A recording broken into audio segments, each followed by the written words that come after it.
प्रिय विद्यार्थियों, आज हम लोग रूसी सामाजिक लोकतांत्रिक श्रमिक पार्टी, रूस में सामाजिक लोकतांत्रिक श्रमिक पार्टी के बारे में जानकारी करेंगे, उसके बारे में चर्चा करेंगे। तो आइए रूसी सामाजिक लोकतांत्रिक श्रमिक पार्टी के बारे में हम लोग विचार करते हैं। बच्चों, समाजवाद के जनक कार्ल मार्क्स, जिनका कि ये चित्र मैं आपको दिखा रहा हूँ, देखिए ये कार्ल मार्क्स का चित्र है। इन्हें समाजवाद के जनक के रूप में जाना जाता है। तो समाजवाद के जनक कार्ल मार्क्स के विचारों को मानने वाले समाजवादियों ने सन 1898 ईस्वी में रूस में Russian social democratic works party का गठन किया, जिसको कि हम रूसी सामाजिक लोकतांत्रिक श्रमिक पार्टी भी कहते हैं। इसका गठन किया था। किन्होंने गठन किया था? किन लोगों ने गठन किया था इस पार्टी का? जो लोग कार्ल मार्क्स के विचारों को मानते थे, ये समाजवादी थे। तो इन्होंने 1898 ईस्वी में Russian social democratic works party का गठन किया था।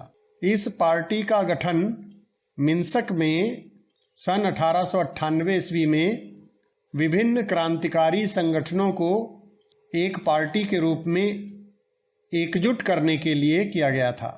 जो अनेक क्रांतिकारी संगठन थे, उनको एक पार्टी के रूप में एकजुट करना था, तो इसीलिए इस पार्टी का गठन किया गया था।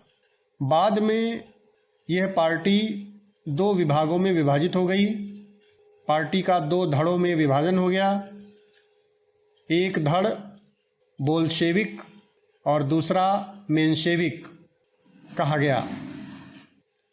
बोल्शेविक धड़ा अंततः सोवियत संघ की कम्युनिस्ट पार्टी के रूप में अस्तित्व में आया। जो बोल्शेविक धड़ बना था वह सोवियत संघ की कम्युनिस्ट पार्टी के रूप में अस्तित्व में आया। तो इस तरीके से ये रूसी सामाजिक लोकतांत्रिक श्रमिक पार्टी के बारे में बच्चों ये मैंने आपको जानकारी दी। अब बातचीत करेंगे प्रश्न नंबर 2, माने दूसरे प्रश्न पर। आपने ड्यूमा शब्द सुन रखा है, तो इस ड्यूमा शब्द पर, ये जो ड्यूमा है, ड्यूमा पर हम लोग बातचीत करेंगे।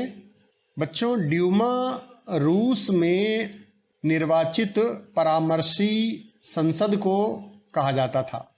रूस में निर्वाचित परामर्शी संसद को ड्यूमा कहा जाता था। इसे जार ने 1905 ईस्वी की क्रांति के बाद गठित किया। बच्चों, रूसी भाषा में जार जो है वो राजा को कहते हैं। जार का अर्थ राजा होता है। इसे ड्यूमा को जार ने 1905 ईस्वी की क्रांति के बाद गठित किया, परंतु जार द्वारा प्रथम ड्यूमा 75 दिनों में ही स्थगित कर दी गई।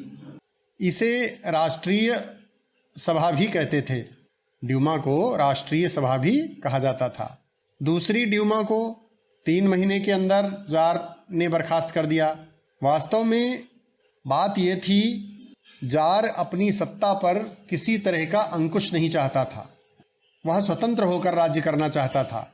इसीलिए मतदान कानूनों में परिवर्तन किया गया और तीसरी ड्यूमा में रूढ़िवादी नेताओं को शामिल किया गया।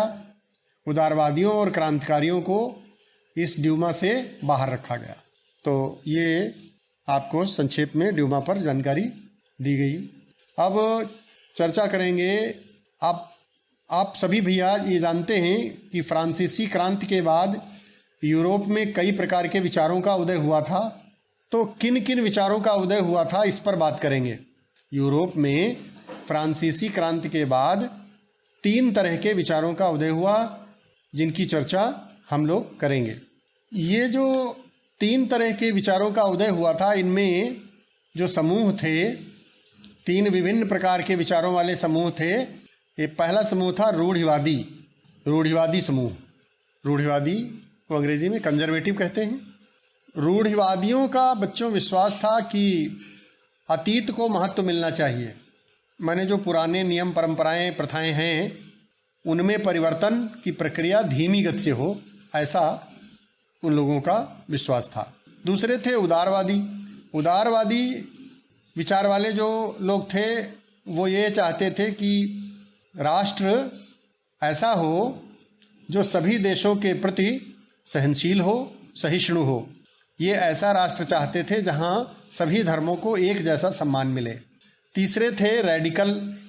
तो रेडिकल्स जो लोग थे, रेडिकल्स समूह के लोग, रूस में जो लोग थे, ये महिला मताधिकार आंदोलन के समर्थक थे। रेडिकल्स समूह के लोग महिला मताधिकार आंदोलन के समर्थक थे। ये बड़े जमींदारों और उद्योगपतियों को मिले किसी भी विशेषाधिकार के खिलाफ थे। ये निजी संपत्ति के विरोधी तो नहीं थे, किंतु संपत्ति के संकेंद्रण का विरोध अवश्य करते थे। इनका कहना था कि संपत्ति का संकेंद्रण नहीं होना चाहिए, माने ये नहीं कि कोई व्यक्ति बहुत अधिक संपत्ति अपने पास जमा कर ले।